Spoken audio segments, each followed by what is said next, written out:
Oke, baik. Selamat malam semua teman-teman mahasiswa informatika Unsia. Pada kesempatan kali ini kita ada Ngorbit yang episode keempat. Di sini kita ada Pak Azam selaku dosen informatika Unsia yang bakal membawakan kita materi tentang network dan cybersecurity specialist. Nah, tanpa basa-basi lebih lanjut, ayo kita langsung sapa Pak Azam ya. Halo Pak Azam. Halo semuanya. Ya, halo Pak. Em, Mungkin bisa langsung di start aja lah ya Oh, materinya, Pak. oke, saya langsung aja ya. Iya. Disimak ya teman-teman, nanti ada link Slido. Kalau mau bertanya dipersilakan ya. Untuk mic-nya silakan di-mute dulu, kita simak dulu paparannya, nanti bakalan ada sesi tanya jawab. Oke, Pak Azam, the time is yours. Thank you. Oke, mohon maaf sebelumnya teman-teman. Jadi saya nggak bisa aktifin kamera ya, karena koneksinya juga kurang baik. Ini kedengeran kan ya suaranya ya? Kedengaran, Pak. Oke, mungkin saya buka dulu. Assalamualaikum warahmatullahi wabarakatuh. Selamat malam semua. Malam ini saya mau menyajikan biar teman-teman itu tertarik dengan fokus di jaringan dan cybersecurity. Karena kan teman-teman kebanyakan saat ini mengambil data science ya. Nah, kita mulai dengan introduction to network and cybersecurity specialist. Di sini dengan saya Abdul dari atau teman-teman bisa manggil saya Azam. Nah, kalau teman-teman mau add LinkedIn saya ataupun follow saya sosial media itu bisa langsung akses aja di link tree saya di bawah. Oke. Kemudian kita mulai dengan perkembangan cyber terlebih dahulu. Gimana sih perkembangan serangan cyber di dunia ya? Jadi kalau kita lihat di gambar ini yang berdasarkan sumbernya adalah BCG, nah cyber attack itu secara langsung itu meningkat dari yang tadinya murah untuk melakukan eksekusi menjadi lebih kompleks dan meningkat ya cost-nya. Nah, jadi kalau bisa kita lihat ini dari tahun 1980 sampai dengan 2024 yang kita ketahui adalah deepfake video sama voice phishing, itu kalau bisa dilihat kompleksiti dari pencegahan serangan ini itu sangat sulit dan membutuhkan cost yang sangat tinggi. Jadi semakin eh, tinggi teknologinya maka cost-nya juga akan meningkat ya teman-teman ya. Kemudian kita bisa lanjut. Nah, kalau tadi kita ngelihat secara global, maka kita akan melihat dampaknya, dampak serangannya. Di sini dampak serangannya itu bisa dilihat jadi ada tiga ya. Yang pertama ada biaya globalnya, kemudian ada dampak kerugian, dan penyebab utamanya. Kalau diestimasi pada akhir tahun 2021, itu ada sekitar kurang lebih 2 triliun US dollar, yaitu meningkat dari yang sebelumnya 400 miliar atau 400 juta dolar ya di 2015. Kemudian di tahun 2021 itu bisa dikatakan ada kurang lebih 265 miliar US dollar dan diperkirakan estimasi kerugian akibat ransomware serangan siber pada tahun 2031 adalah 265 miliar US dollar. Jadi kira-kira meningkat 20 miliar US dollar dari tahun 2021. Nah, hal ini menyebabkan kita memerlukan biaya yang cukup tinggi dalam menangani serangan siber. Kalau tadi teman-teman lihat di yang sebelumnya, gambar sebelumnya, slide sebelumnya, itu bisa kita lihat ya, kalau teknologinya semakin canggih, semakin kompleks, maka potensi kita untuk mempertahankan organisasi kita membutuhkan cost yang lebih tinggi. Kemudian dampak kerugiannya juga akan semakin tinggi juga. Dan penyebab utamanya itu juga berbagai macam ya. Jadi nggak cuma ransomware. mungkin ke depannya bisa ada ransomware yang dimasukkan ke dalam deepfake ataupun yang diunduh ketika kita melihat video, TikTok dan lain sebagainya, dan kita secara tidak langsung bisa saja itu disisipkan sebuah malware ya. Nah, salah satu yang paling besar dampak serangan sibernya adalah human error, yaitu sekitar 77% pada tahun 2021. Lalu, apa aja sih yang penyebabnya ataupun threat actor-nya dalam serangan siber di dunia? Jadi, ada beberapa tipe penyerang atau hacker. Yang pertama itu adalah lone wolf, yang ini dia bergerak secara sendiri ya, jadi tidak tahu arah dia. Kemudian ada namanya advanced persistent threat. Apa sih advanced persistent threat? Advanced persistent threat itu merupakan suatu organisasi ataupun kelompok yang dibiayai oleh negara ya, suatu negara. Dan mereka memiliki tujuan untuk mendapatkan uang. Ya, uang tersebut untuk apa? Uh, Kalau di Korea Utara itu bisa untuk membiayai nuklir ya, nuklir mereka, risetnya, kemudian juga di Rusia juga sama untuk perang mereka dan lain-lain. Jadi dari dua tipe kelompok ataupun individu, kita bisa membagi hacker itu ada berapa banyak sih sebenarnya. Nah, kalau kita lihat ini yang pertama itu pasti yang paling serem itu ada di Black Hat ya. Ini sih merupakan tipe hacker yang cukup berbahaya. Kemudian ada White Hat. Nah, kalau White Hat ini baik ya. Jadi ketika dia sudah mendapatkan vulnerable atau kerentanan pada suatu sistem, dia akan memberikan informasi kepada organisasi tersebut. Nah, untuk Grey Hat ini bisa dibilang abu-abu karena dia bisa 50-50. Bisa saja dia untuk memeras ataupun bisa saja dia memberikan cara uh, solusinya dalam menutup celah-celah keamanan, celah-celah kerentanannya, maaf. Kemudian ada namanya green hat. Nah, kalau si green hat ini bisa dibilang newbie ya. Jadi dia tidak memiliki pengetahuan tingkat tinggi dalam peretasan, tapi dia biasanya cuma coba-coba aja.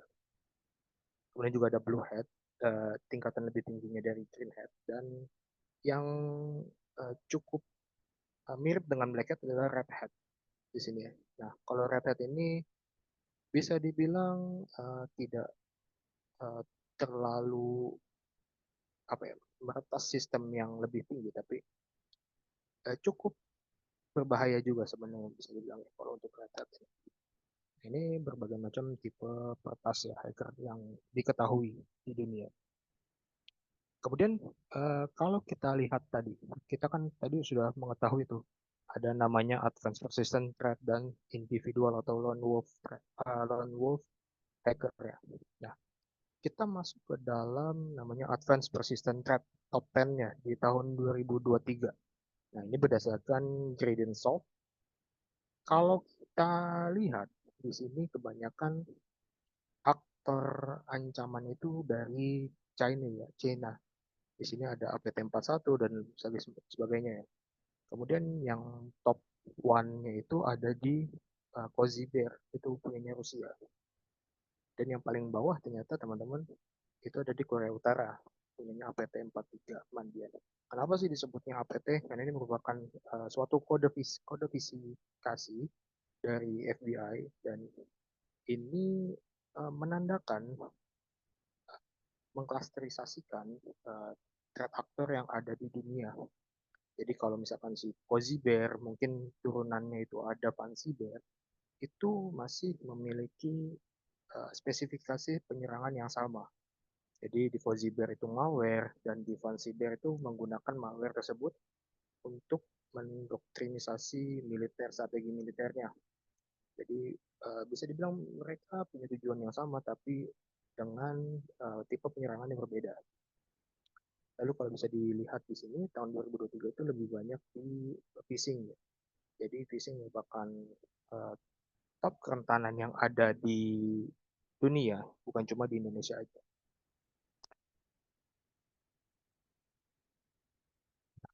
Kalau kita masuk, tadi kan udah ngomongin nih global terlalu luas lah ya. Terus kita mau masuk nih ke Asia Tenggara dulu nih sebelum masuk ke Indonesia.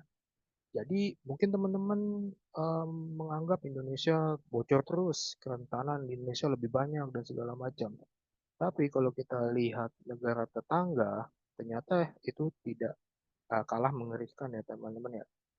Jadi kalau Singapura nih, yang notabene aja merupakan uh, tingkat keamanannya yang tinggi, cukup tinggi kalau dilihat ya. Dia terjadi kebocoran nih 1,1 juta akun dan data pribadi pelanggan AdMart. Kemudian di Thailand juga 106 juta data pribadi wisatawan internasional bocor.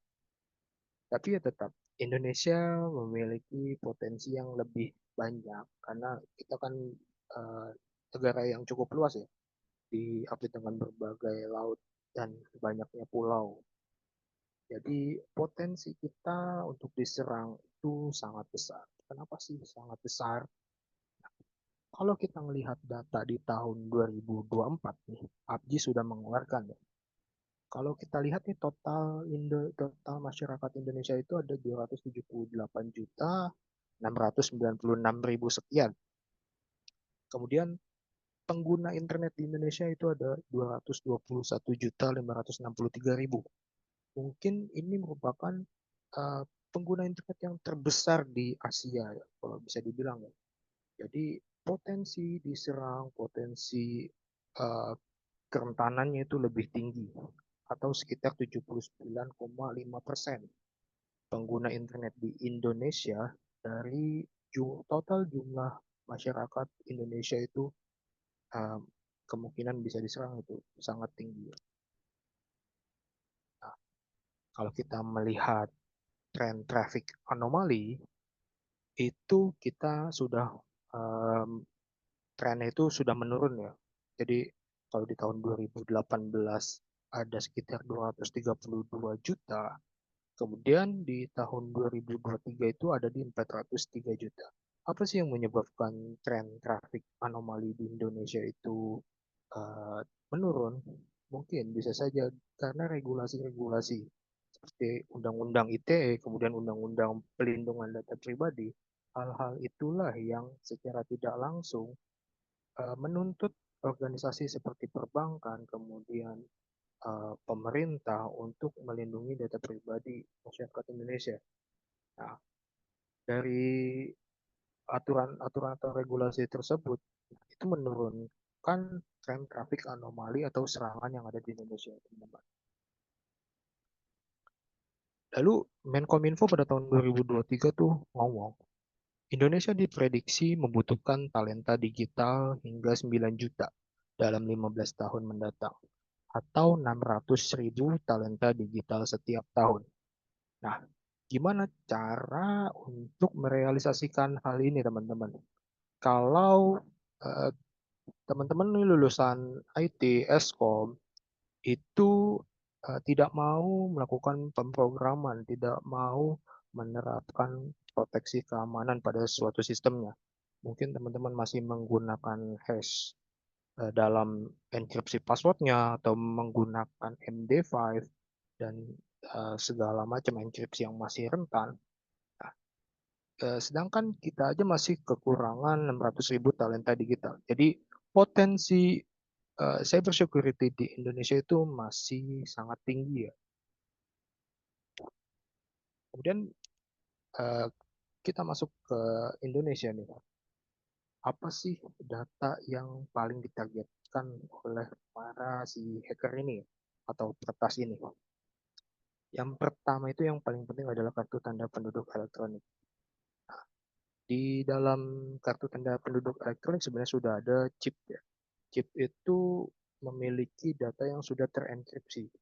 Jadi kalau kita menggunakan NFC sebenarnya itu datanya bisa muncul namun terenkripsi dan itu hanya beberapa instansi saja yang tahu, instansi pemerintah yang tahu ya. Jadi kalau bisa dilihat itu ada sidik jari kita yang terhubung ke SIM nasional, kemudian ada tanda tangan kita, kemudian ada kredit skor BI checking kita, dan segala macam yang menentukan bantuan kita, baik itu kita adalah orang yang kaya ataupun orang yang miskin yang perlu dibantu dengan bansos.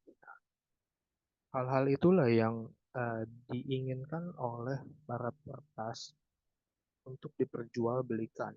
Makanya teman-teman mendapatkan email, SMS phishing, uh, kemudian ada WhatsApp yang mengaku-ngaku saudara atau telepon dan lain sebagainya macamnya. Dan kadang kita juga kerap kali dikirimkan APK-APK kan. Nah, APK-APK Android itu tidak mungkin sekarang masih di Android, tapi tidak menutup kemungkinan ke depannya bisa saja ke iOS ya. Nah, kita masuk ke APK. Oke.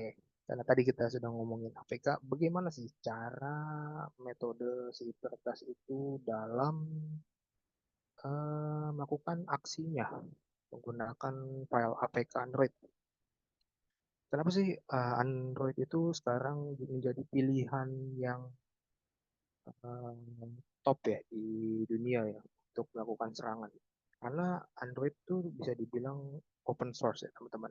Jadi kita bisa melakukan modifikasi, kita bisa melakukan customisasi Android yang ada baik itu handphone ataupun tablet.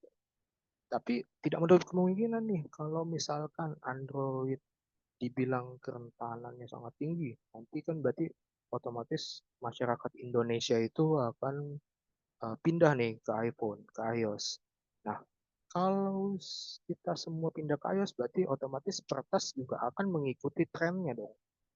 Nah, hal itu yang akan tetap selalu ada dalam kita bisa menyebut itu sebagai social engineering ya.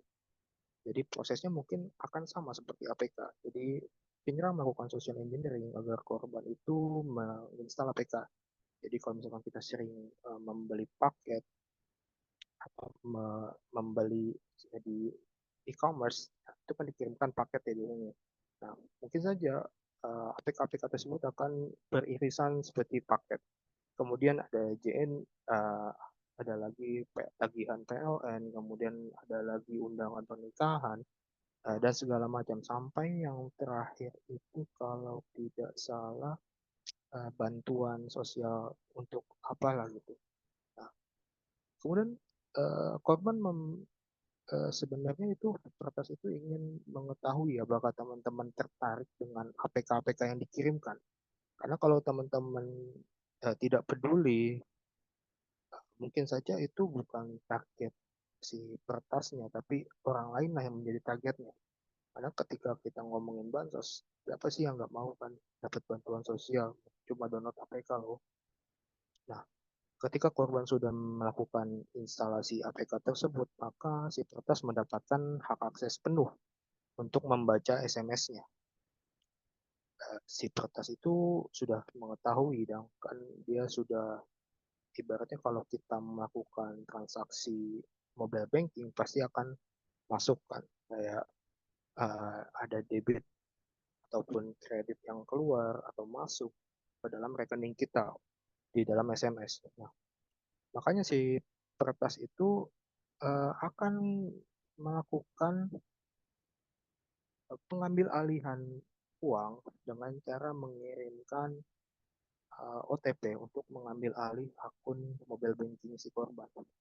Jadi dia akan melakukan login aplikasi perbankan dengan OTP yang diminta melalui SMS dan dari SMS itu dikirimkan melalui channel Telegram si peretas itu ya.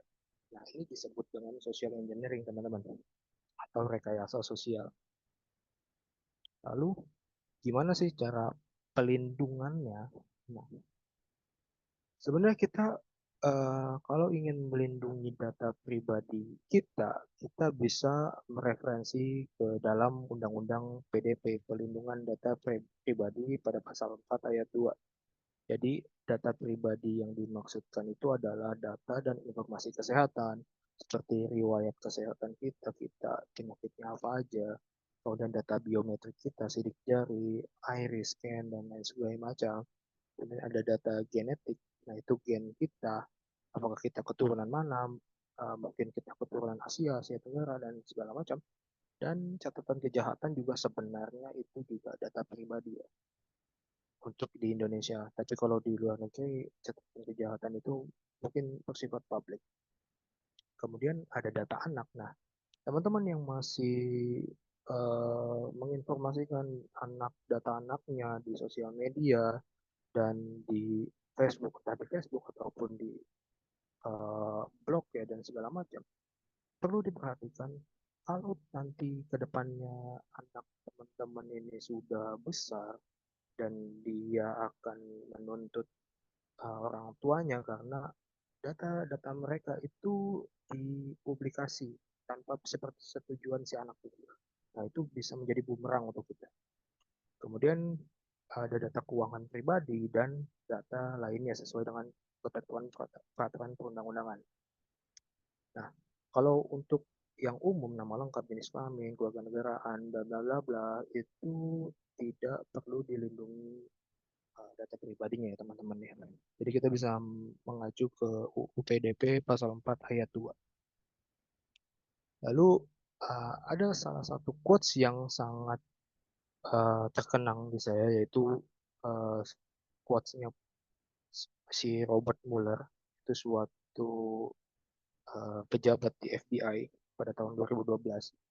Jadi dia menyebutkan hanya ada dua tipe perusahaan atau organisasi yang sudah diretas dan yang akan diretas. Di sini dia itu menginformasikan bahwa tidak ada satupun organisasi yang benar-benar 100% tidak bisa diretas. Jadi cukup waktu saja yang akan mendatangi mereka, teman-teman. Kalaupun sistem kita sudah aman, menurut kita sudah aman nih, tapi akan selalu ada 1% yang datang pada waktu yang kita tidak ketahui. Lalu bagaimana sih kita menghandlenya agar kita tuh tidak semakin dekat ke dalam peretasan ataupun kerentanan yang dapat terjadi. Yang pertama itu kita perlu melakukan namanya regulasi, teman-teman. Jadi kita perlu melakukan manajemen perusahaan ataupun mengikuti peraturan negara. Nah, kalau mengikuti peraturan negara di sini saya tetap akan mereferensi ke dalam PDP, Pelindungan Data Pribadi. Jadi perolehan, pengungkapan, dan uh, peretasan dengan sengaja dan melawan hukum itu diatur pada Undang-Undang 27 tahun 2022 PDP pada pasal 67 dengan pidana maksimal 5 tahun ya atau denda maksimal 5 miliar rupiah. Kemudian di pasal 68 itu menjelaskan mengenai pembuatan atau memalsukan data pribadi. Berarti kalau kita memasukkan data pribadi kita itu bisa dipidana penjara maksimal 6 tahun atau 6 miliar rupiah. Lalu untuk melindungi sistem kita, maka kita sudah memiliki namanya Undang-Undang ITE, teman-teman. Jadi Undang-Undang ITE itu bukan cuma undang-undang yang pasalnya karet atau untuk melindungi seseorang, melindungi pejabat dan lain sebagainya macamnya. Tapi Undang-Undang ITE itu lebih bersifat ke sistem sebenarnya kalau kita telah lebih dalam. Jadi illegal akses dengan sengaja dan melawan hukum bertujuan untuk menerobos atau menjebol pengamanan sistem elektronik, di mana hal itu mendapatkan informasi dan atau dokumen elektronik itu akan dipenjara maksimal 12 tahun dan denda maksimal 12 miliar rupiah, teman-teman. Nah, yang kedua, kita membutuhkan namanya cyber security team 24/7. Jadi kalau di sini meme-nya itu ketika terjadi lockdown kamu memiliki waktu untuk beristirahat. Tapi kalau cyber security itu tidak ada waktu untuk istirahat, teman-teman. Jadi 24/7 harus selalu ada namanya tim yang bergantian ya. Tidak bisa kita meninggalkan server ataupun sistem kita tanpa namanya cyber security team. Makanya hal ini diperlukan. Lalu cyber security team seperti apa sih yang diperlukan oleh perusahaan? Mungkin kalau teman-teman ngomongin developer itu kita mengenalnya dengan full stack developer, yaitu orang-orang yang mengerti semua baik itu pemrograman, kemudian sistem analis dan segala macam, sehingga dia merupakan superman lah ya, superman perusahaan. Tapi di cyber security itu tidak bisa seperti superman, teman-teman. Di cyber security itu ada namanya red team, blue team, dan purple team. Nah, kalau di red team itu merupakan suatu tim yang bergerak secara ofensif untuk menyerang. Jadi dia akan mencari kerentanan yang ada di suatu sistem dengan melakukan ethical hacking, pen test, black box, social engineering, web app, dan vulnerability exploitation. Kemudian untuk bagian pertahanan itu kita memerlukan namanya blue team. Blue team itu lebih bersifat analisis. Jadi dia melakukan data collection dan implementation. Nah, biasanya blue team ini bergeraknya di infrastruktur, kemudian di incident response dan digital forensik nih. Ketika sudah terjadi ketasan, maka si blue team ini akan bekerja, teman-teman. Nah, kemudian kita masuk ke purple team. Purple team itu lebih bersifat defensif dan memproteksi. Nah, dia mirip dengan blue team, tapi lebih seperti kombinasi antara red team dan blue team ya dalam melakukan pengetesannya. Tapi di purple team biasanya jarang ya, jadi organisasi itu lebih banyak uh, mengeluarkan uangnya untuk red team dan blue team di organisasinya. Nah, apa sih red team itu, teman-teman? Mungkin ada yang nanya nih, red team. Jadi red team itu bertugas untuk menjatuhkan atau mengalahkan si cyber security di suatu perusahaan. Bagaimana mereka mencari kerentanan cyber security dan mengimplementasi uh, perbaikannya sebelum si peretas yang benar-benar peretas ini melakukan eksploitasi. Gimana sih cara mereka melakukan exercise atau pelatihan? Yang pasti mereka akan melakukan namanya penetration testing dulu. Mereka akan uh, mencari akses ke dalam sistem menggunakan tools software. Kemudian yang kedua ada social engineering, mungkin mereka melakukan uh, blast email untuk melihat phishing siapa aja sih karyawan ataupun pegawai yang tidak aware security-nya nih. Nah, itu yang masuk ketiga kan phishing juga. Kemudian ada vulnerability exploitation. Mungkin kita tidak selalu melakukan update pada suatu library. Nah, hal ini bisa dieksploitasi untuk mendapatkan akses dari jaringan perusahaan dan physical security breach itu juga bisa ya teman-teman. Nah, tools-toolsnya ini sebenarnya ada banyak, tapi ini merupakan salah satu aja ya, salah 5 lah saya berikan. Ya, teman-teman bisa mempraktekannya, sebenarnya tutorialnya sudah ada banyak di YouTube, dan itu bisa langsung digunakan, tapi uh, tidak boleh tidak boleh dieksploitasi lebih dalam kalau sudah mendapatkan kerentanan ya. Kalau bisa jadilah peretas yang baik ketika sudah menemukan kerentanannya, maka laporkan saja. Tapi kalau sudah tidak direspon ya sudah, mau gimana lagi kan kita tidak bisa ngapa-ngapain kalau tidak direspon juga. Seperti halnya kerentanan yang saya temukan dengan dalam suatu aplikasi ya. Di sini bisa dibilang aplikasi yang saya akses menggunakan internet IP rumah sendiri. Jadi ada suatu aplikasi di sini ya, saya sebagai contoh, aplikasi tersebut tidak menerapkan enkripsi dalam mengirimkan pesan di suatu jaringan. Nah, kita dapat mengetahuinya dengan tools yang simple, yaitu Wireshark. Wireshark merupakan tools analisis untuk ibaratnya kita tuh sniffing. Sniffing itu kayak mencium lah ya. Nah, si Wireshark ini juga bisa melakukan man in the middle attack, MITM.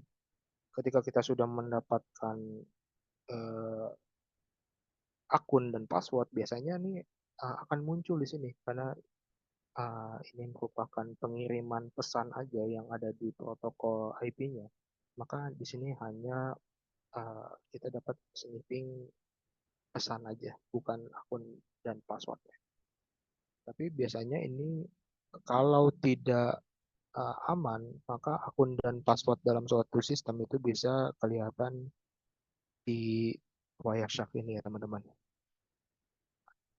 Kemudian saya mau menganalisis lebih dalam nih terkait dengan APK. APK phishing ketika dianalisis itu membutuhkan suatu permission, yaitu ada read SMS, kemudian receive SMS, dan send SMS.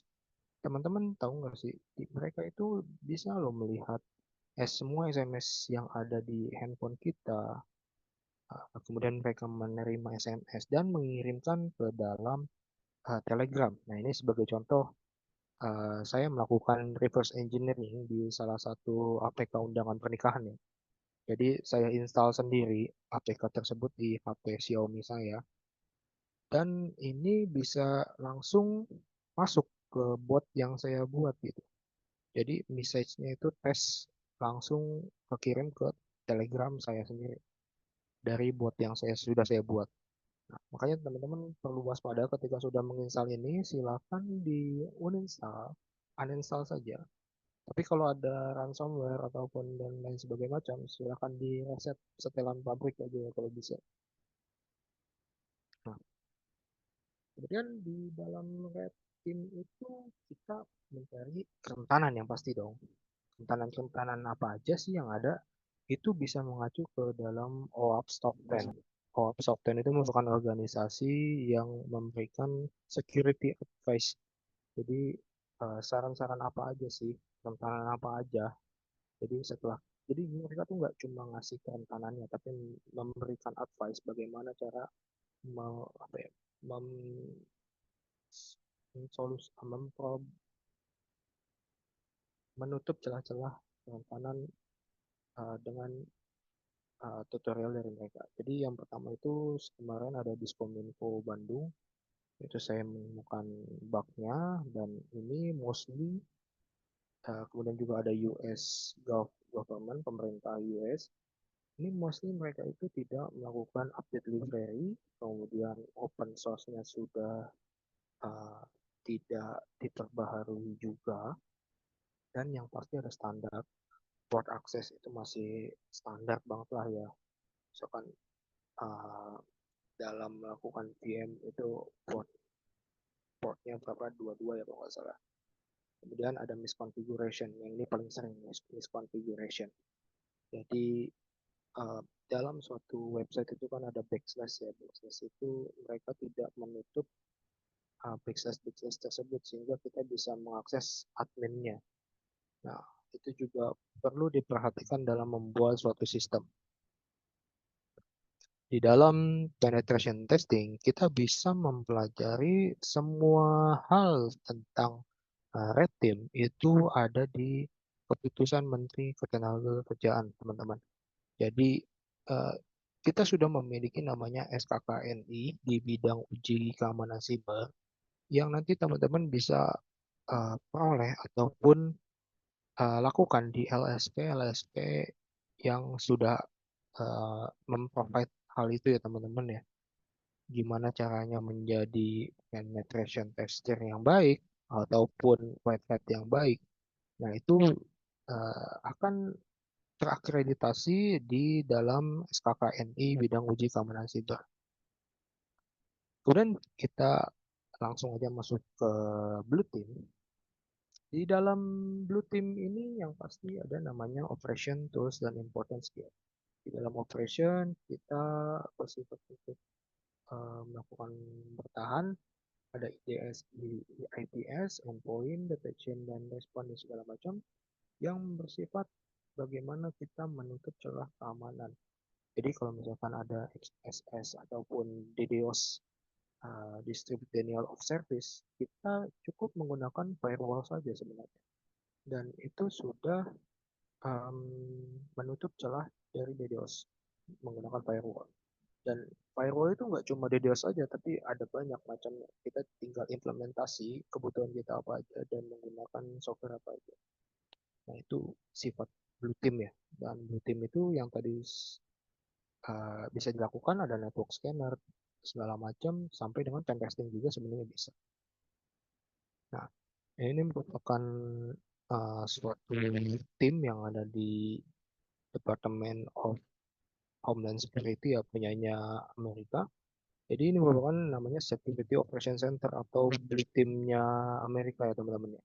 Jadi di mana di situ terdapat layar-layar besar, kemudian komputer yang banyak, dan pasti ada staff-staff yang bergerak untuk melakukan proteksi di dalam siber negaranya itu sendiri. Gimana sih caranya minimal kita memproteksi dari ancaman itu? Untuk blue team itu biasanya yang pertama tuh melakukan kredibilitas file dari. Jadi kalau misalkan kita dikirim file, baik itu WhatsApp ataupun email, kita perlu mengecek dulu, cek SHA-nya ya atau MD5-nya. Nah, MD5-nya ini sama nggak sih dengan yang dikirim sama teman kita? Kalau sama, kemungkinan itu filenya tidak dimodifikasi. Tapi kalau kode atau MD5 atau SHA-256-nya berbeda, maka kita patut curiga. Mungkin saja di situ ada ransomware, ada malware, ada virus, dan lain sebagainya macam. Kemudian kita melakukan pemeriksaan komponen file. Nah, pemeriksaan komponen file itu kita bisa menggunakan namanya library oleh file. Jadi di sini lebih bersifat untuk melihat apakah ada trigger dari suatu file ataupun APK, aplikasi ya, Excel dan segala macam yang men-trigger aplikasi itu menjalankan aplikasi di dalam aplikasi. Nah, kita bisa melihat hal tersebut menggunakan OLEDAM. Biasanya itu kebanyakan yang menggunakan VB, Visual Basic, untuk menjalankan aplikasi di dalam aplikasi. Nah, ini penting menggunakan komponen file untuk melakukan pemeriksaan APK-APK bajakan yang pasti, yang biasanya nih kebanyakan teman-teman menggunakan APK bajakan. Maka hati-hati ya. Nah, terus yang ketiga ini adalah cek entropy dan file analysis. Kalau ini mungkin teman-teman udah sering lah ya.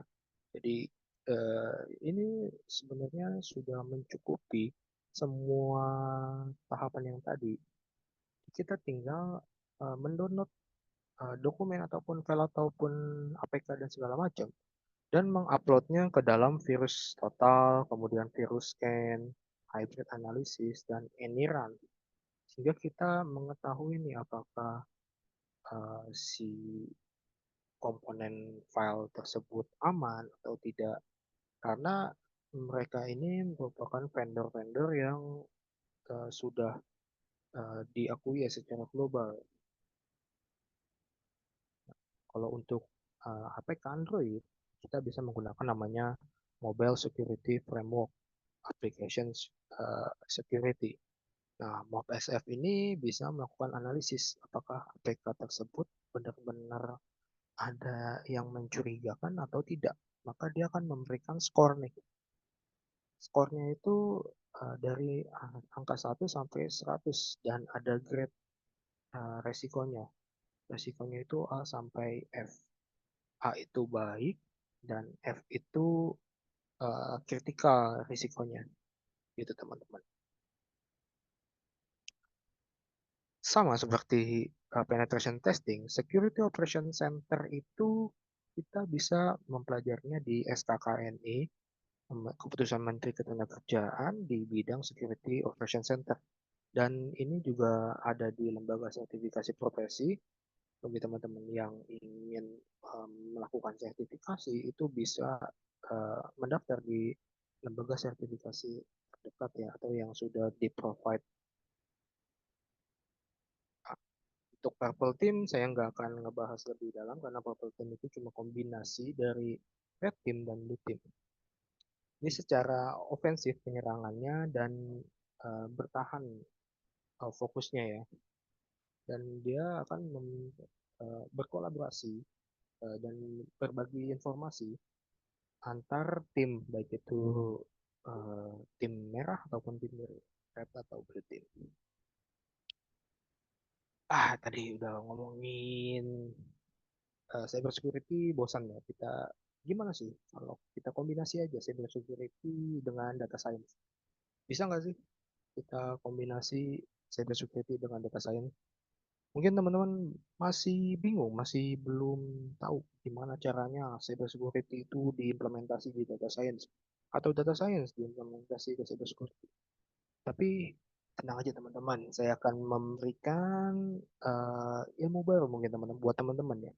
Jadi hal-hal ini mungkin bisa menjadi salah satu uh, tolak ukur teman-teman untuk mengambil judul kerja praktik ataupun tugas akhir.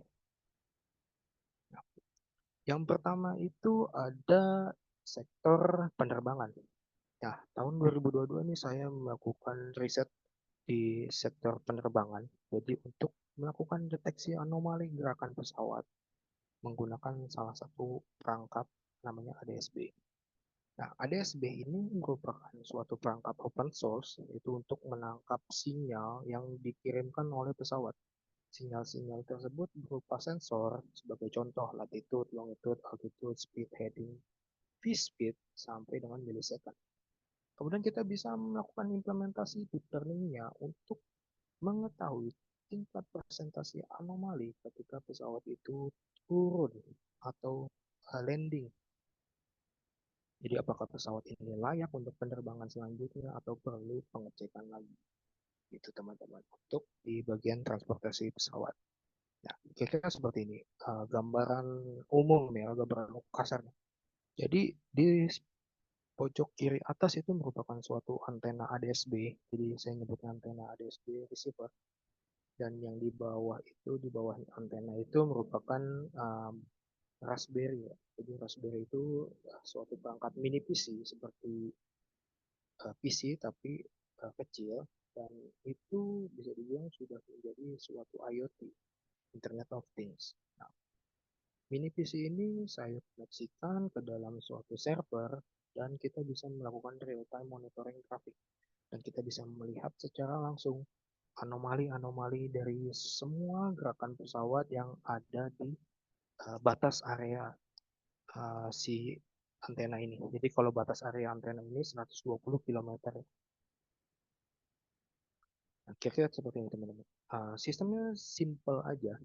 Jadi uh, pesawat saat terbang itu membroadcast ataupun menyebarkan data informasi, dan sistemnya itu menangkap semua informasinya untuk dijadikan suatu CSV. CSV inilah yang akan dilakukan prediksi persentase anomalinya berapa, berapa. Ketika misalkan kita membatas thresholdnya anomalinya itu sudah 50% nih, maka perlu pengecekan. Berarti pesawat itu tidak layak untuk penerbangan selanjutnya. Nah, hal ini bisa mengurangi kecelakaan seperti yang terjadi di Sriwijaya SJ 182. Kalau teman-teman tahu tuh SJ 182 itu lagi hype-hype-nya ketika saya membuat riset ini. Dan kalau kita melihat satu hari sebelum kecelakaan SJ 182, sebenarnya pesawatnya itu tidak layak untuk terbang, teman-teman. Nah, kita mengetahui yaitu dengan melakukan melakukan prediksi persentase anomalinya. Nah, ini merupakan salah satu riset yang sudah dipublikasi bersama dosen saya di BINUS ya kemarin ya, tahun 2022. Dan ini di tahun 2021 saya memenangkan award. Jadi ada namanya Indigo Hackathon dulu tuh, Indigo Hackathon Festival yang dikeluarkan oleh Telkom. Nah, jadi saya memenangkan juara 2 di sini mata cyber ya, logistik dan transportasi enhancement. Dan saya juga membuat suatu hak atas kekayaan intelektual terhadap ciptaan yang sudah dibuat gitu teman-teman. Jadi teman-teman bisa melakukan inovasi, kemudian melakukan pencatatan ciptaan, dan kalau ada yang ingin menggunakan atau menggunakan tapi tidak uh, meminta izin teman-teman, teman-teman bisa menuntut secara hukum gitu. Kemudian yang kedua itu malicious URL atau website detection, deteksi website ataupun URL yang berbahaya. Di sini saya memberikan contoh ketika teman-teman mungkin mengakses bit.ly/shopee pixel 662 itu tidak akan di blacklist oleh Kominfo. Kenapa tidak di blacklist oleh Kominfo? Karena tidak ada yang melaporkan. Kalau tidak ada yang melaporkan, Kominfo tidak akan memasukkan data tersebut ke dalam database-nya. Jadi dia akan melewati sistem trust positif atau internet positif Kominfo. Lalu sistem saya ini akan bergerak sebagai AI model ketika trust positifnya itu sudah tidak dideteksi, maka AI-nya ini akan melakukan prediksi apakah itu aman atau tidak dengan bantuan vendor-vendor seperti Total, Google Search Browsing, OpenFish, dan EasyList. Nah, kira seperti ini ya teman-teman ya ceritanya. Nah, lebih detailnya lagi kira seperti ini. Ketika ada suatu peretas mengirimkan phishing dan kita melakukan klik link phishing tersebut, maka si URL tersebut akan melakukan pengecekan ke database-nya Kominfo, internet positifnya Kominfo. Apabila ada atau terklasifikasi, dia akan masuk ke dalam blacklist dan kita tidak bisa mengakses situs tersebut. Tapi kalau tidak terklasifikasi, berarti kan itu aman ya. Kalau menurut Kominfo itu aman. Nah, hal amannya itu yang perlu kita prediksi lagi. Jadi model saya melakukan prediksi ketika si Kominfo ini menganggap aman website yang kita klik. Kemudian di dalam prediksi itu akan mengklasifikasikan apakah website tersebut benar-benar aman atau malah itu indikasinya ke berbahaya. Nah, hal itu juga didukung dengan validasi. Jadi validasinya tuh nggak cuma apa ya namanya, sorry.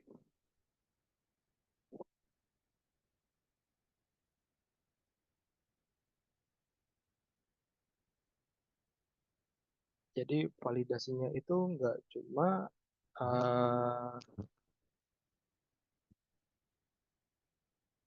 lewat satu protokol ya. Jadi kayak misalkan Jobs Total doang.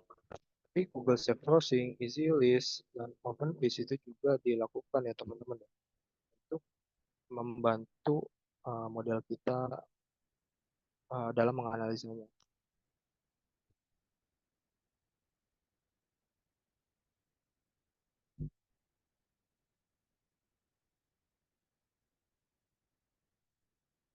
Kemudian hasilnya apa? Hasilnya itu akan ke dalam microservice yang sudah saya buat, yaitu di sini akan melakukan prediksinya nih.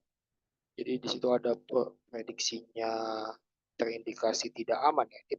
Prediksi terakhir saya tuh ada di threat ya, threat, variabel threat terindikasi tidak aman. Padahal semua vendor itu menyebutkan kalau website bit.ly/shopee pixel 662 itu indikasi aman. Lumayan dong.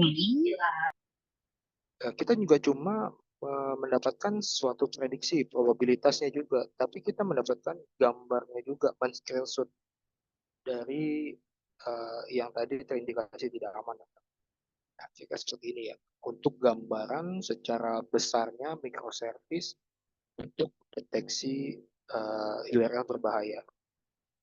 Ini juga sudah terpublikasi, teman-teman bisa cari di internet. Nah, ini namanya Proctor ya, saya nyebutnya Proctor. Singkatannya dari Protective URL Detector. Jadi merupakan salah satu URL protection system. Sebenarnya ini lebih berfokus ke dalam phishing dan scam activities. Jadi dulu itu lagi rame-ramenya kan URL yang dikirimkan melalui email, kemudian dari SMS. Nah, kita melakukan prediksi hal-hal ini nih.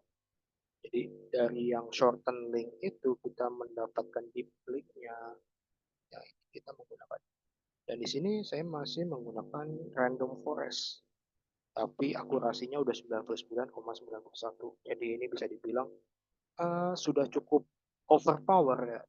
Mau dibandingin dengan random machine learning ataupun deep learning apapun, tetap saja nggak akan berinovasi ataupun berkontribusi lebih jauh lagi, karena dengan machine learning random forest aja udah 99,91. Nah, ini juga memberikan saya suatu penghargaan, yaitu menjadi juara 2 di dalam kompetisi AI pada profesional kategori-kategori profesional. Itu teman-teman. Yang ini diselenggarakan oleh Diklat pada tahun 2023. Dan yang pasti, saya dan teman-teman itu tidak lupa membuat daftar hakinya, hak atas kekayaan intelektual, meskipun hakinya ini masuk ke dalam unit-nya di BSSN. Kerja saya di Pusat Pengkajian dan Pengembangan Teknologi Informasi dan Sandi BSSN. Nah, jadi tadi menjawab nggak sih teman-teman kalau cyber security bisa dikombinasi dengan data science? Nah, ini sudah pasti menjawab kan ya.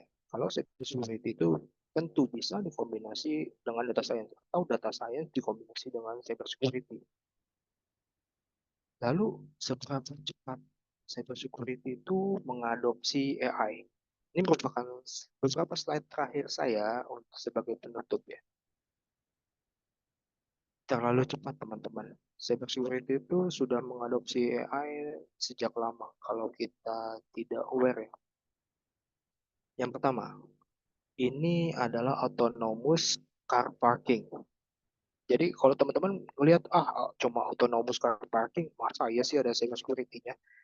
Di autonomous car parking ini ternyata ada security-nya teman-teman. Jadi dia melakukan image recognition, apakah ini benar-benar orang yang memiliki mobil tersebut.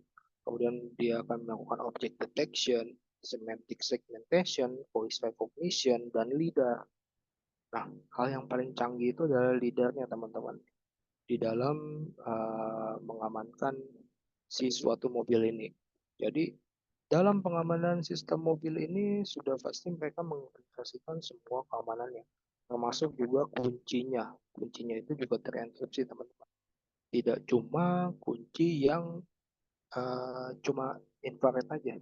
Kalau cuma infrared aja, semua kunci juga bisa membuka mobil tersebut ya. Ya ini sudah dilakukan oleh Stealth Labs. Nah, yang kedua itu IoT security. Nah, di dalam suatu IoT sudah pasti memiliki enkripsi dalam mengirimkan pesannya. Seperti bisa dibilang ini kayak kita mendapatkan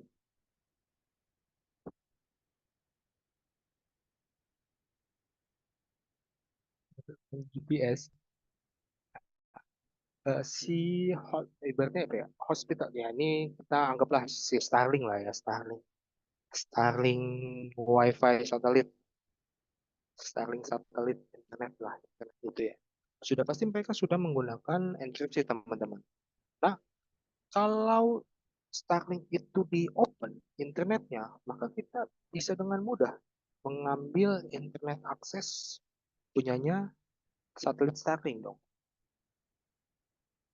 Gimana sih mereka mengamankan sistem tersebut? eh, Sebenarnya cukup banyak ya pengamanannya. Jadi nggak cuma di satu satelit, tapi ada server pusatnya lagi. Mungkin satelit-satelit kalau kita menyebutnya balon ya. Jadi satelit yang tidak terlalu tinggi terbangnya, tapi dia sudah bisa mencakup beberapa wilayah. Nah, si satelit balon itu dia akan komunikasi antar satelit, teman-teman. Jadi ketika bumi berotasi dan satelit yang satu sudah kehilangan lokasi kita, maka dia akan berkomunikasi ke satelit sebelahnya yang masih berada di lokasi kita. Sehingga dia akan melakukan hopping IP internetnya untuk mengganti uh, internet akses dari protokol si WiFi tersebut. Nah, ini yang disebut dengan IoT security. Nah, hal ini juga membantu um, cyber security dalam implementasinya menggunakan AI. Kemudian yang terakhir, ini mungkin bisa lebih, bisa dibilang apa ya?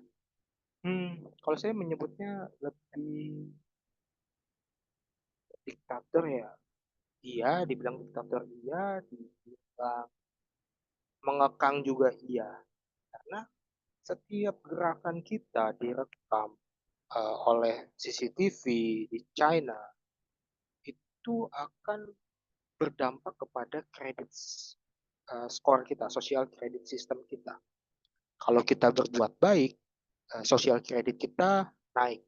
Seperti kalau teman-teman sering ngelihat Bobby di TikTok ya, selalu ngomong di akhirnya uh, China Points, China Points. Nah, ini merujuk ke dalam social credit systemnya si China. Kalau kita berbuat baik, maka social credit kita meningkat. Kalau kita berbuat buruk, kita mencuri, maka itu akan menurun. Sedangkan kalau kita berbuat baik terus nih, kita bisa mendapatkan beasiswa ke luar negeri. Tapi kalau kita menjadi ibaratnya di bawah rata-rata, bahkan kita untuk membeli tiket kereta saja tuh nggak bisa, teman-teman. Seperti yang uh, dialami oleh si orang tersebut ya. Dia melakukan donasi untuk membeli suatu tiket kereta dulu baru bisa gitu.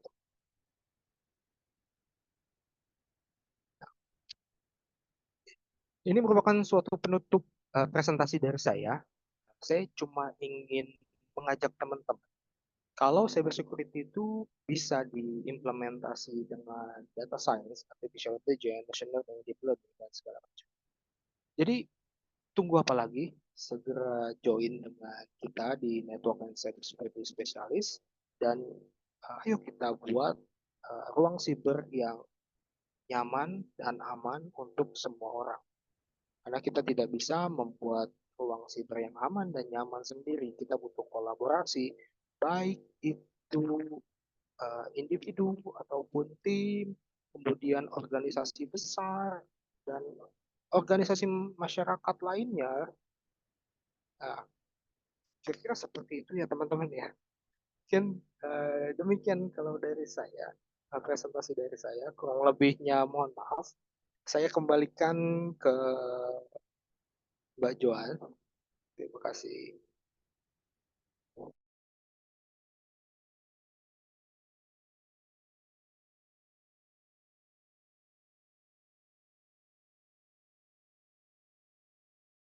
Baik, terima kasih banyak Pak Azam atas pemaparan materinya. Untuk sekarang kita lanjutkan untuk ke sesi tanya jawab ya. Boleh silakan operator tanya jawab Bang Tirta, boleh di-share screen slide-nya Bang. Oke, bentar. Oke, teman-teman yang masih ada pertanyaan boleh banget ditaruh di slide dulu. Habis ini kita akan bahas bersama-sama ya.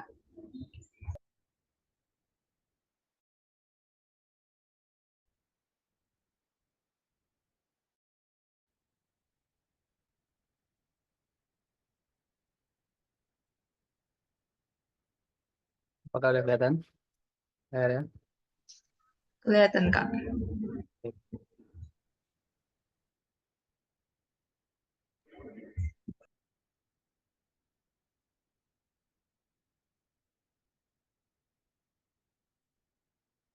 Untuk pertanyaan pertama,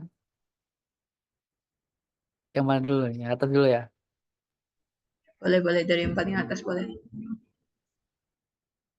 Saat ini banyak instansi pemerintah seperti desa atau kelurahan memiliki website, kiat-kiat apa yang dapat dilakukan untuk menjaga keamanan website oleh orang awam.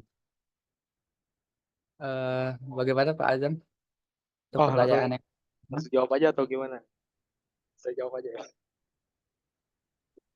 Ya, Boleh langsung jawab aja. langsung. Siap, boleh. Jadi untuk yang pertama itu seperti saya bilang berkali-kali, enkripsi dan enkripsi itu merupakan hal yang penting dan paling minimal untuk mengamankan suatu sistem. Jangan kita masih menggunakan MD5, hash, kemudian enkripsi yang rentan, tapi gunakanlah minimal standar sekarang itu AES-128, AES-256. Nah, itu yang bisa menjaga keamanan website kita lah ya minimal ya, teman-teman. Oke, itu saja Pak ya jawabannya ya. Oke, betul. Untuk pertanyaan kedua dari Anonymous juga, untuk seorang fresh graduate, apa saja yang harus dipersiapkan jika ingin berkarir di bidang cyber security? Dan sertifikat apa saja yang wajib dimiliki seorang fresh graduate untuk berkarir di bidang cyber security? Oke, Untuk pertanyaan ini gimana Pak? ini pertanyaan bagus. Jadi Ya. kalau saya boleh bersaran ya, sebenarnya Mhm. banyak banget kayak webinar-webinar gratis terkait cyber security.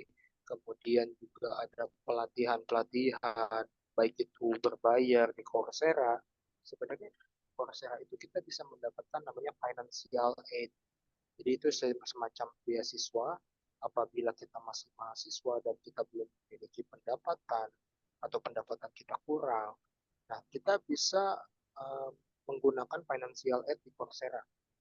Di Google Cyber Security itu sudah bisa kita menggunakan namanya financial aid. Nah, jadi lulusan Google Cyber Security itu sertifikasinya namanya GCPC, Google Cyber Security Professional Certificate.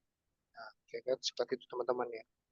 Jadi kalau misalkan kita fresh graduate, perbanyak belajar, perbanyak mencari informasi terkait cyber security, baik itu di komunitas. Komunitas itu yang paling sering membagikan informasi pelatihan-pelatihan gratis. Ya, kalau teman-teman ingin belajar cyber security lebih dalam, itu bisa ke YouTube-nya namanya Meta Forsex. Jadi Meta 4 SEC. Nah, mereka tuh memiliki komunitas yang cukup besar, yang paling aktif lah di Indonesia kalau menurut saya ya. Dan teman-teman bisa belajar dari situ terlebih dahulu. Oke. Biasanya kalau yang untuk cyber security ini ingin masuk ke kerjanya itu tesnya apa aja ya Pak ya kira-kira? Kan kalau misalnya kayak programmer mungkin dia buat program apa gitu, sistem apa. Terus kalau cyber security apa suruh ngeretas servernya gitu. Ya, oke. Sebenarnya kalau cyber security mungkin uh, mereka tuh kayak diberikan suatu lab Mm-mm. VM, gimana cara kita Oke. meratas lab itu ya untuk yang tingkat uh, pemulanya lah kalau untuk fresh graduate. Kemudian kalau kita misalkan sudah bekerja dan kita tuh sudah berhasil meratas organisasi yang cukup besar, kita biasanya akan diberikan tawaran untuk menjadi konsultan IT mereka, konsultan keamanan siber lah.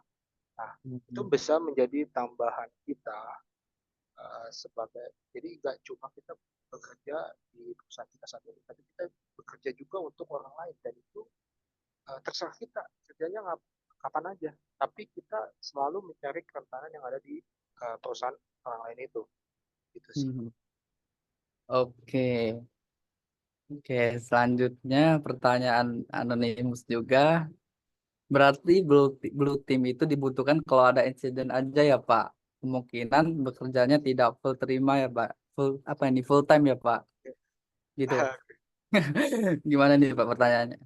Dia tanya kalau blue team itu cuman pas ada insiden doang ya kerjanya gitu. Oh, atau tidak dong. Tadi Enggak kan ya? iya saya kan memberikan satu satu meme ya, satu meme kalau nggak salah. Iya. Cyber Oke. security itu Mhm. bekerja 24/7 dan dari mayoritas pentest, red team, blue team, purple team, yang paling sering dapat giliran 24/7 itu ya pasti blue teamnya. Karena mereka juga mencegah, tidak hanya dibutuhkan pada saat insiden. Ketika Hmm. misalkan sistem organisasi kita diserang, otomatis kita memiliki sistem yang memberikan alert kalau sedang ada penyerangan. Masa iya kita diem aja? Kan nggak mungkin. Nah, itu tugasnya blue team untuk mencegah serangan itu tidak merusak lebih parah lagi. Oke. Kalau transparan tim nggak ada apa ya? Warna-warni Pak ya adanya ya. Oke, selanjutnya pertanyaan dari Carlos Sainz. Kak, bagaimana melakukan pemantauan jaringan untuk memastikan uptime yang maksimal dan mencegah downtime yang tidak diinginkan? Nah, gimana nih Pak untuk pertanyaan yang ini dari Kak Carlos Sainz? Oke, berarti ini lebih bersifat ke load balancing. Jadi Oke, balance.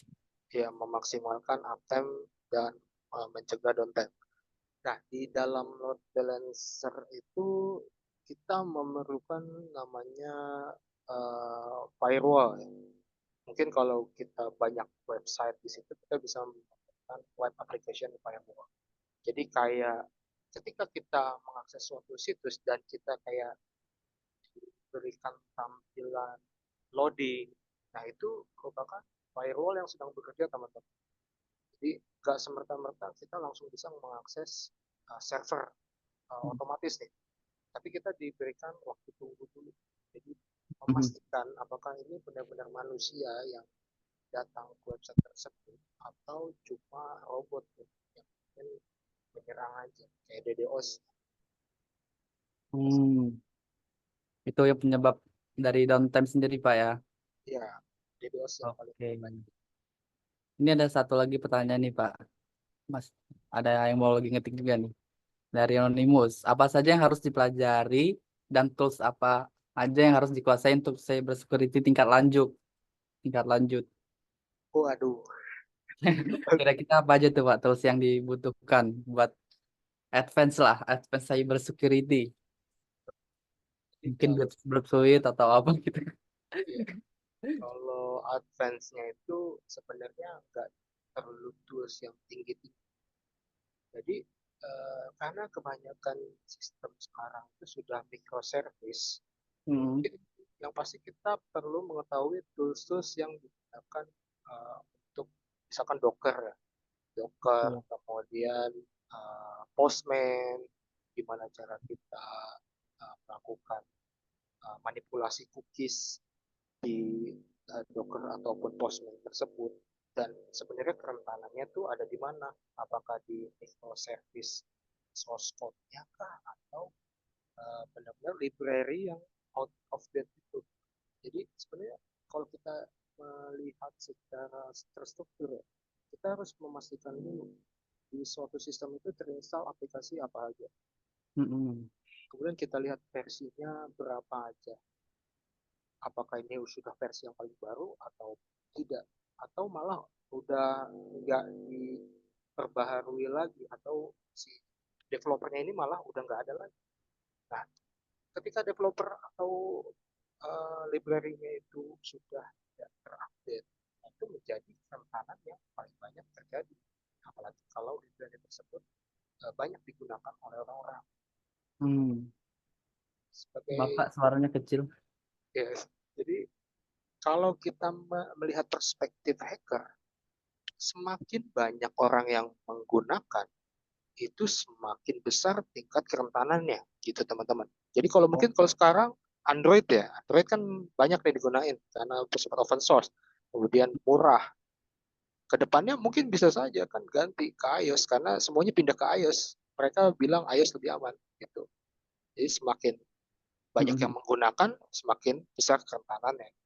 Oke. Apalagi yang versi-versi lama Pak ya.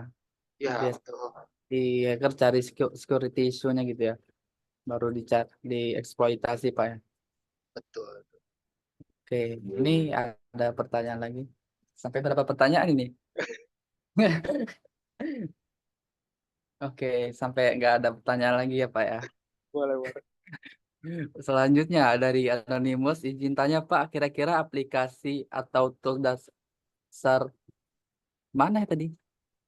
Oh ini ya. Izin tanya Pak, kira-kira aplikasi atau tools dasar yang harus dipelajari untuk mempermudah dalam pembelajaran cyber security. Nah, kira-kira apa aja nih Pak Azam, tools yang untuk pemula, Oke. untuk mempermudah Kalau pembelajaran cyber security. kalau untuk pemula kita cukup menggunakan namanya Wireshark ya, tadi.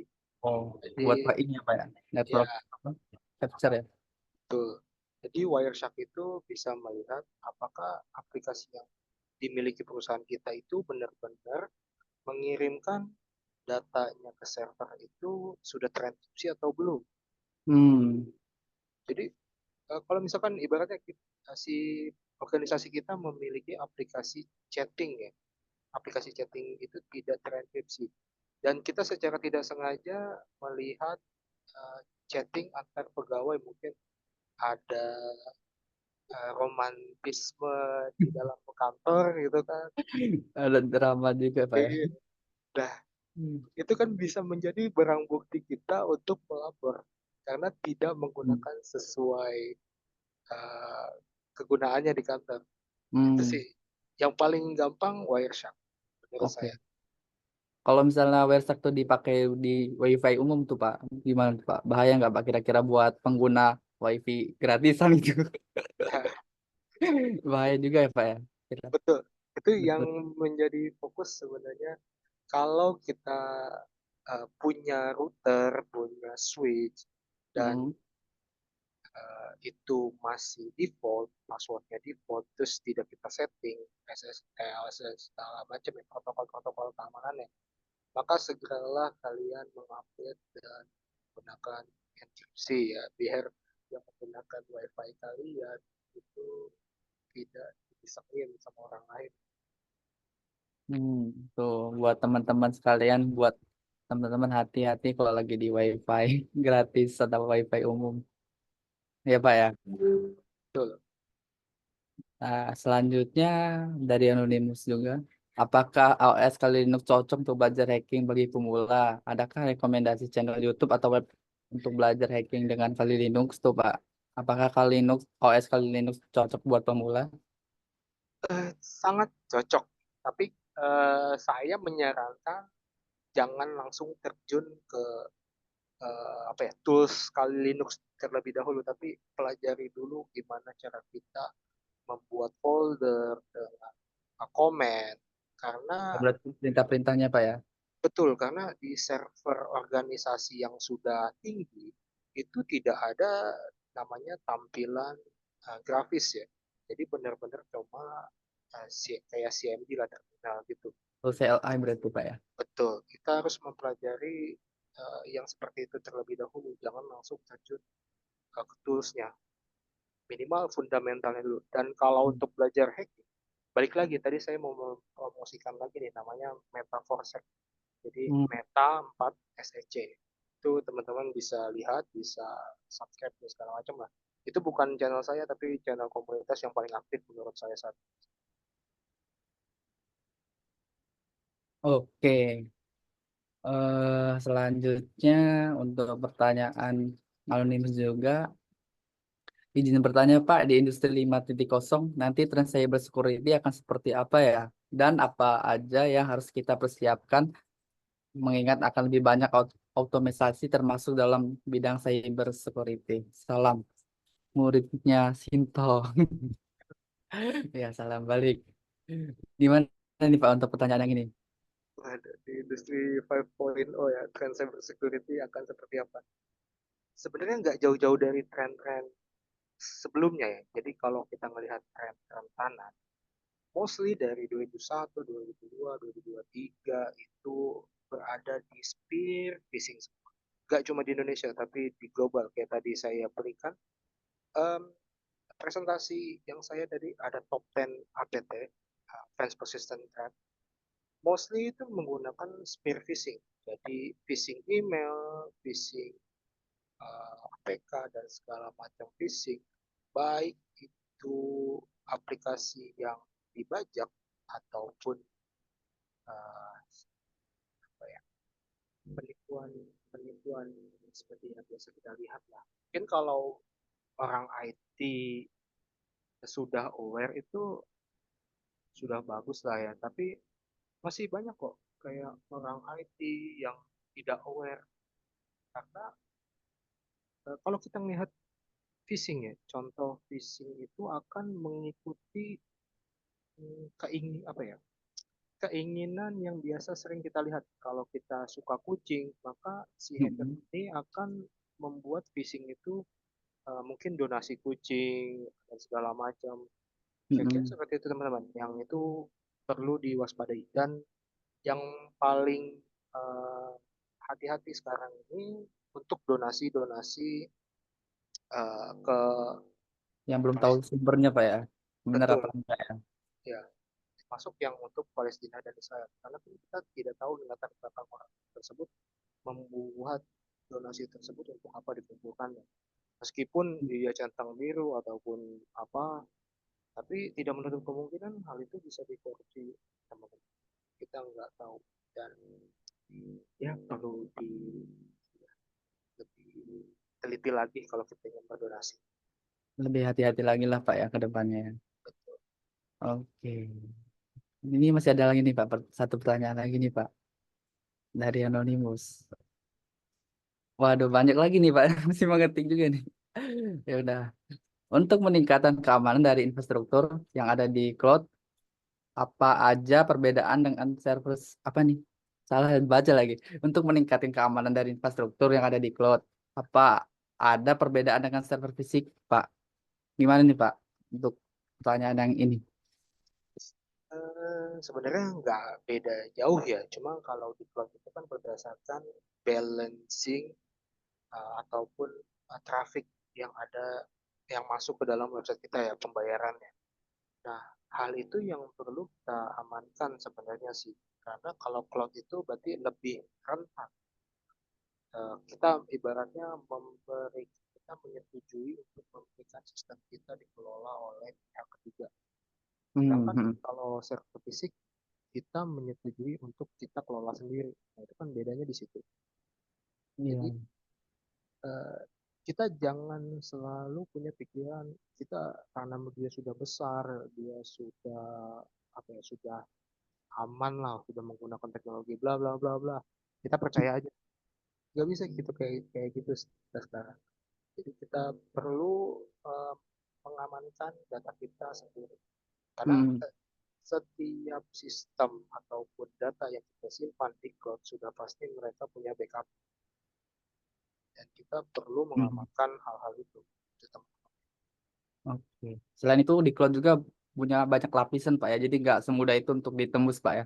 Kalau di server fisik kan ya paling cuman beberapa doang gitu. Betul. Misalkan kalau di cloud itu sudah pasti ada Iya. honeypot ya. Honeypot. Kita bisa menambahkan lah IDS atau IPS dan segala macam. Dan firewall. Nah, itu biasanya kan ada tuh tambahan lagi untuk firewall. Itu bisa digunakan lah. Oke. Jadi server di cloud jawabannya lebih aman, ya Pak ya. Betul. Ini masih ada dua partisipan lagi typing nih Pak. Mau ditunggu atau gimana nih? Mungkin bukan lebih aman juga, tapi lebih murah jatuhnya. Murah ya? Oh iya Pak, benar sih. Karena Lebih optimal juga ya. kalau fisik kan kita membutuhkan orang lagi untuk Belum maintenance-nya. maintenance. Gitu. Benar-benar. Terus kan kalau misalnya pakai cloud kan biasanya ada beberapa ini ya Pak ya, titik ya. Nggak di situ aja datanya kan berarti. Betul. Kalau di cloud juga sudah ada warning, alert warning system kan. Iya. Kita tahu. Oke. Mana nih yang ngetik nih? Oh, Nggak jadi-jadi dari tadi. Nah, ini dia akhirnya yang ditunggu-tunggu. Izin Pak Ajam, seberapa penting penerapan ISO 27001 pada sebuah sistem keamanan informasi dari sebuah instansi Mohon maaf karena beberapa kali pengalaman ISO 27001 hanya membahas mengenai konsep dan penanggulangannya saja dan sedikit aja actionnya. Terima kasih. Salam Fatih Batik Madrim. Oke, salam balik. Kalau Gimana kita tuh Pak dengan pertanyaan yang ini dari bagus-bagus. Fatih Batik Madrim? Karena saya sudah pernah pelatihan ISO 27001 Information Security Management System, ini Mm-mm. jadi eh, kalau kita memandangnya dari sisi regulator, jadi regulator itu ingin perusahaan-perusahaan ini mematuhi aturan standar keamanan, tapi eh, tidak ingin mereka membeli eh, status ISO 27001 certified. Nah, ketika kita membeli status ISO 27001 certified, berarti integritas perusahaan kita itu bisa dibilang rendah ya. Jadi akan banyak klien kita yang tidak percaya, kemudian pemerintah pun juga tidak percaya, karena kalau di BSSN sendiri kita sudah punya whitelist konsultan yang memberikan pelatihan ataupun persiapan sertifikasi untuk ISO 27001. Jadi kita bisa melakukan verifikasi apakah organisasi tersebut sudah menerapkan ISO 27001, dan kalau dia sudah menerapkan hal itu, kenapa bisa terjadi insiden? Maka itu akan menjadi pertanyaan sebab akibat. Di bagian mana dia terjadi cyber incident? Apakah di human error-nya karena pegawainya itu tidak aware, atau di sistemnya? Kalau di sistemnya itu jebol, berarti ISO 27001-nya kemungkinan ini dong tidak relevan dong. Maka perlu namanya audit ulang lagi. Kalau di kalau di pelatihan ISO 27001 itu namanya audit ulang dan evaluasi lagi. Gitu. Nah, Oke. konsep penanggulangannya itu sih paling kita melakukan audit ulang lagi. Jadi nggak bisa kita menganggap perusahaan yang sudah menerapkan ISO 27001 itu aman. Karena kalau kita ngomong ISO 27001 aman, Gojek, Tokopedia yang kemarin itu jebol juga. Gitu. Jadi perlu namanya audit ulang, apakah dia melakukan keberlanjutan dari regulasi-regulasi yang sudah ada. Misalkan kalau yang tahun 2021 belum ada undang-undang PDP, dan di 2022 sudah aktif undang-undang perlindungan data pribadi, otomatis mereka harus taat kepada undang perlindungan data pribadi juga.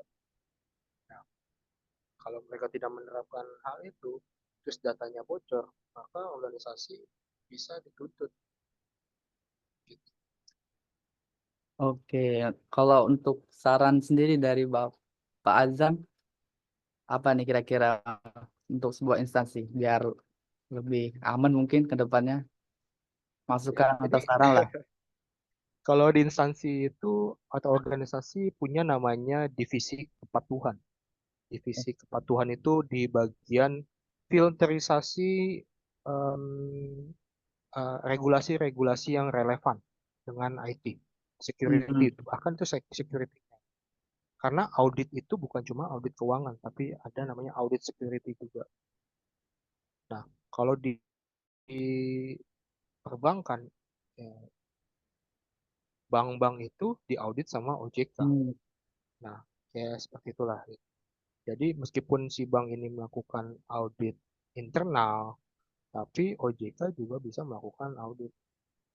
Maka itu merupakan salah satu actionnya yang pasti saran dari saya, kita perlu namanya memperbaharui up to date kebijakan-kebijakan apa saja yang bisa diterapkan. Bukan cuma di Indonesia ya, tapi di luar negeri gitu. Oke. Kalau di sistem sendiri Yang audit siapa Pak? Red Hat ya? Apa? Red Hacker ya? Atau gimana? Yang nggak audit keamanan security? Baik lagi sih, itu ada yang sudah certified ISO 2701 berdasarkan paper-papernya atau kertas kerjanya, bukti-buktinya lah ya. Dan juga ada yang pen testnya. Jadi ada Mm. dua sih, teknis dan bagian uh, laporan administrasinya lah. Biasanya kalau misalnya Gitu, Mas. instansi yang udah terjadi insiden ya Pak, dia ya mungkin terletas lah di bagian sistem dia gitu. Terus itu kira-kira yang ngaudit dari tim internal apa dari eksternal juga ngebantuin, atau dia nyewa vendor atau apa buat ngaudit sistem dia keamanannya kurang di mana gitu. Jadi tipikal organisasi yang ada di Indonesia ketika mengalami insiden, mereka Mm-mm. akan defensif. Defensif. Mereka akan melakukan audit sendiri. Jadi Oh, tidak boleh ada orang masuk untuk otak-atik audit yang kita lakukan. Nah, itu sebenarnya salah satu kekurangan di organisasi perusahaan-perusahaan kita ya. Jadi memang seharusnya kita tuh memiliki forensik investigator juga ataupun penetration testing dari luar digital forensiknya sehingga mm-mm. kita bisa mengetahui apakah insiden ini tuh ada orang dalamnya yang bermain atau enggak. Karena yang ditakutkan ketika kita mengaudit internal, ternyata ada orang yang bermain di dalam audit itu. Nah, Iya, itu iya. yang tidak akan bisa ketemu jalannya. Karena disumputin terus Pak ya. Disembunyiin terus ya. Betul, betul. Berarti bagusnya itu dari internal sama eksternal juga Pak ya buat validasi lagi ya. Betul, Mas. Jadi Tapi kalau harus ada eksternal kan dua sih. dia nggak banyak ya Pak aksesnya ya buat Ya, ngaudit. itu tergantung kesepakatan bersama sih biasanya. Ada MOU, ada non-disclosure agreement-nya. Jadi Hmm, meskipun mereka mengaudit, mereka tidak boleh menyebarkan data yang diaudit sama mereka. oke. Ada syarat-syarat Ada syarat-syarat yang disepakati lah Pak ya. itu. Oke, selanjutnya untuk pertanyaan dari hacker terkuat di bumi. Untuk sisi Oh, Blue Team digital forensik di Indonesia tersendiri seberapa dibutuhkan ya Pak? Karena kalau search job untuk digital forensik seperti sedikit sekali dan pekerjaannya pun sepertinya terikat oleh suatu instansi. Apakah mungkin untuk freelance? Ya Pak, gimana Pak nah, pertanyaan ini ini Pak? Agak susah juga ya. bagus, Bagus ya, bagus sih. bagus ya, menarik ya. Sebenarnya Menarik Pak ya. bertolak tolak belakang juga sih. Jadi kalau kita cuma individu dan ingin menjadi konsultan digital forensik, itu akan sangat sulit sih non-disclosure agreement-nya dibandingkan kalau kita di bawah perusahaan IT security. Nah, Hmm. kalau kita di bawah perusahaan IT security, kemungkinan kita dapat terikat instansi itu bisa saja kita freelance, gitu teman-teman. Tapi kalau kita sendiri, kemungkinan kecil sih yang jadi konsultan. Kalau yang saya tahu ya, banyak sih digital forensik di Indonesia yang terkenal tuh kayak misalkan Mas Digit, Hmm, hmm. itu Mas Digit sudah terkenal. Tapi apakah ada Pak yang freelance gitu, cyber? Dibilang freelance, baik lagi, jatuhnya sih konsultan Mas. Oh, Jadi konsultan ya. ketika si dia itu menemukan celah, maka dia akan diberikan gaji yang layak atas Oh, celahnya kayak tersebut. batu gitu Pak ya. Ya, kayak gitu. Vakanter ya namanya. Betul, baku itu ya. Hmm. Oke, untuk selanjutnya pertanyaan dari Anonymous juga. Izin bertanya, Pak Azam, apakah ada komunitas penggiat cyber security yang dirangkul oleh instansi keamanan, contohnya seperti instansi negara? Mohon koreksi karena dulu saya mendapatkan informasi pernah ada komunitas yang dirangkul oleh Kemhan, tetapi saat ini sudah tidak lagi. Padahal jika dilihat rekam jejak untuk cybersec di Indonesia lebih banyak action dari komunitas dalam kasus-kasus besar dibanding oleh instansi cybersec dari negara. Mohon pendapat dari Pak Azam. Terima kasih. Salam Spiderman Gboy. Oke, Pak. Gimana Pak untuk pertanyaan yang ini, Pak? Menarik banget Komunitas ini ya. ini kayaknya. Berarti komunitas lebih banyak berkontribusi untuk negara, Pak ya. Sebenarnya BSSN itu punya namanya acara atau kegiatan itu namanya BSSN VVIP program ya. Jadi Oh, VVIP program itu ibaratnya eh, kayak kegiatan di mana ngumpulnya para hacker, para peretas, kayak sosialisasi bug bounty nanti. kopdar Eh, gitu, Pak ya. betul.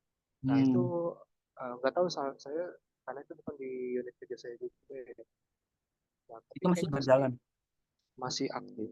Jadi Hmm. ketika misalkan kita apa ya, mendapatkan suatu celah di Hmm. suatu sistem, kemudian user-usernya ini uh, memberikan respon, maka biasanya isi cisotnya ini akan memberikan apresiasi, bisa itu berbentuk sertifikat ataupun berbentuk uh, kaos dan segala macam. Tapi kalau misalkan ini sudah berdampaknya nasional, itu bisa mengirimkan ke BSSN biasanya. Karena BSSN itu selaku JISEP nasional.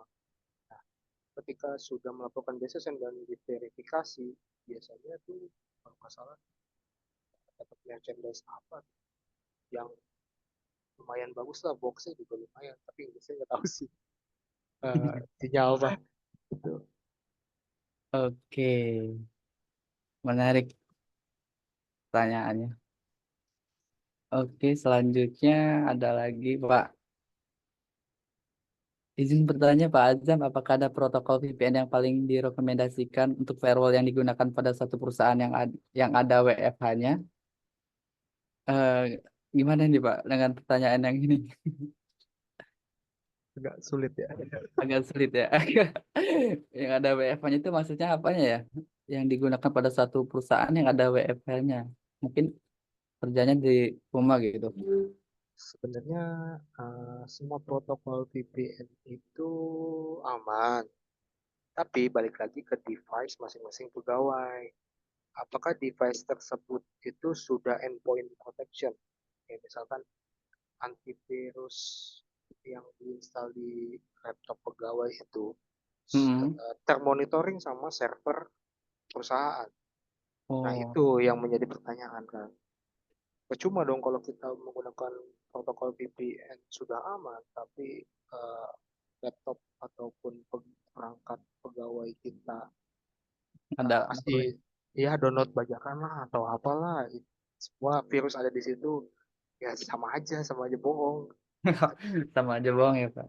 Iya, itu yang sebenarnya menjadi tantangan perusahaan sih. Mau nggak Hmm, memfasilitasi karyawan itu suatu endpoint yang bisa memonitor apa yang dilakukan oleh perangkat pegawai tersebut gitu. oke. Berarti walaupun pakai VPN juga belum tentu aman, Pak ya. Karena ya mungkin ada kesalahan dari si karyawannya sendiri, dia install aplikasi yang bajakan, terus ada malware ya, Pak ya. Terus Tuh. dia connect ke apa server, aduh itu udah Nah itu dia main human apa error. sih? Iya, human error, Pak ya. Oke, selanjutnya ada lagi nih, Pak, dari aku siapa? Selamat malam, Pak Azam. Mau nanya soal jasa pentester, itu biasanya untuk penentuan tarifnya berdasarkan apa ya, Pak? Kalau misal mau tes sistem di perusahaan kita, sebaiknya apa aja yang perlu di checklist? Takutnya malah salah mengundang masuk rumah. Mohon masukannya, Pak. Terima kasih. Oh, dia mau testing ininya, Pak. Mau pentest sistem dia mungkin. Tuh. Gimana nih, Pak, untuk pertanyaan yang ini?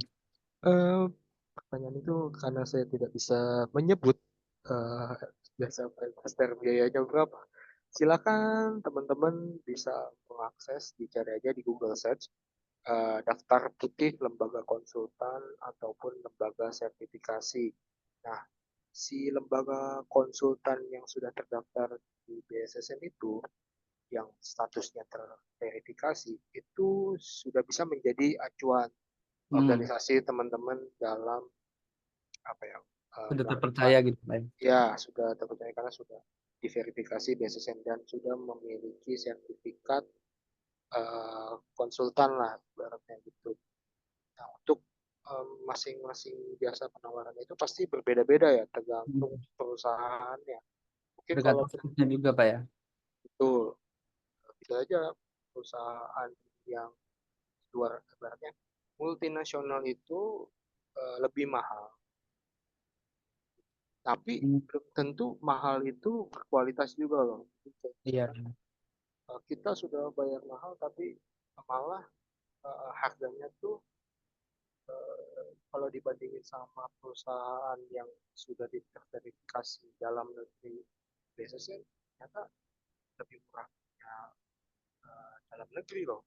Nah, itu bisa menjadi perbandingan teman-teman sih. Karena di sini ada lembaga konsultan multinasional, terus juga ada yang lokalan, kayak misalkan IT Sec Asia, Proxys, Pentera, dan lain-lain. Ada banyak ya. Udah banyak Pak ya di Indo ya. Betul, whitelist di BSSN ya, lembaga konsultan. Itu bisa teman-teman tanya aja. Kira-kira seperti itu sih. Kalau untuk harga, saya nggak bisa jawab juga. Relatif Pak ya, tergantung dari penyediaannya ya Pak ya. Betul, Sama tergantung. skop yang Ya, diberikan sama perusahaan. Apa aja gitu yang mau di pentest. Mungkin betul. payment atau transaksi Nah, utamanya gitu Pak ya. ya, Atau mau sampai semuanya gitu kan bisa aja. Cuma kan mungkin menyesuaikan ya Pak tarifnya ya. betul. Kalaupun kita mau full system dilakukan pentest, berarti operasional kita bisa terganggu juga sebenarnya. Oh iya Jadi ya. biasanya organisasi itu membagi-bagi. Misalkan microservice yang ini dulu, nanti besoknya microservice yang ini. Jadi nggak semuanya itu akan terganggu gitu. Atau di backup dulu lah, ditaruh di DRC dulu lah, di data recovery centernya dulu. Berarti itu kalau misalnya di pentest itu environment-nya bukan dev atau staging ya, tapi production Pak ya. Iya, langsung production. Langsung production Pak ya. Oke, mantap. Aduh, kayaknya udah habis nih Pak pertanyaannya. Mungkin ini aja pertanyaan dari partisipan. Terima kasih buat partisipan yang udah ini bertanya dan terima kasih juga buat Pak Azam yang sudah mau menjawab ya Pak ya atas semua jawabannya. Oke, mungkin ini saya kembalikan lagi ke moderator. Oke, baik. Terima kasih banyak Bang Tirta dan juga Pak Azam sudah memfasilitasi untuk Q&A kita. Terima kasih banyak juga para peserta atas keaktifannya ya dalam bertanya. Nah, karena waktunya juga sudah larut, materi kita juga sudah selesai ya. Sekali lagi saya ucapkan terima kasih atas perhatiannya semuanya dan Pak Azam khususnya sebagai penyedia materi malam ini. Nanti akan ada rekamannya kita upload ke YouTube Himatika ya teman-teman. Dan kita tutup sampai di sini saja untuk sesi Ngorbit pada hari ini. Terima kasih banyak semuanya. Selamat malam, selamat beristirahat. Terima kasih Pak Azam, terima kasih Bu Terima Juwani. kasih. Selamat Sama-sama. malam. Ya, terima kasih.